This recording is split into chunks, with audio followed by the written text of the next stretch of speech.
How do you feel now about Mercedes at this point in the season? Lewis has had back-to-back podiums. Recently, just had a double podium. He said four. He said four podiums in a row. Four Actually, back-to-back, four yeah. back-to-back podiums. Yeah, four of them, and now they have their double podium. What do you think about Mercedes' progress? Now, me, I'm already like, I'm waiting for 2023. I just honestly, realistically, don't foresee them fighting for the championship this season, but I do foresee realistically them coming in second, possibly coming in second in constructors, depending on how things unfold. How do you feel about Mercedes and their progress thus far? Yeah, I mean, there's no question that there's momentum building at Mercedes. There's no question that they have knowledge of today that they didn't have at the start of the season.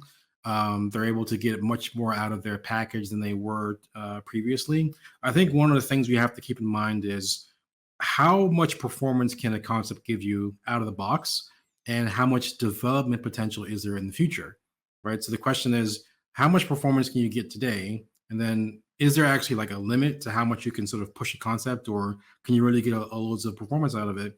And I think when you have to talk about the current car design and what things might look like in 2023, I think the thing to consider is that not only is it the case that the car itself will be, maybe it will be kind of similar going forward mechanically, Okay. but the regulations are stable.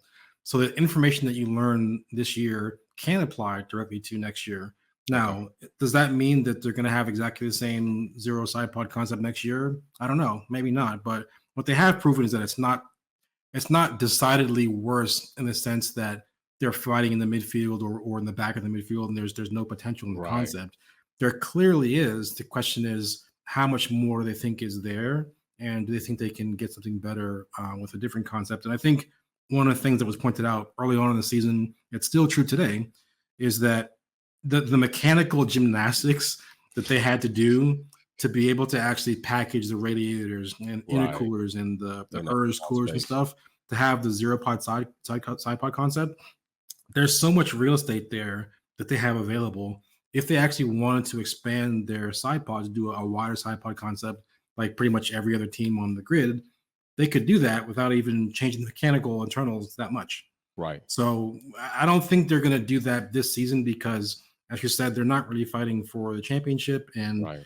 they actually could fight for a second if Ferrari keeps having the same kind of struggles that they have. Right. But in terms of what the car's going to do, I think they're going to make the W13 as fast as they can, but they're not going to like make new developments to it if they feel that they've learned something to pursue a different direction. So the question basically is, what do they know today versus what did they know yesterday? And that's the only thing you can use to make a decision going forward.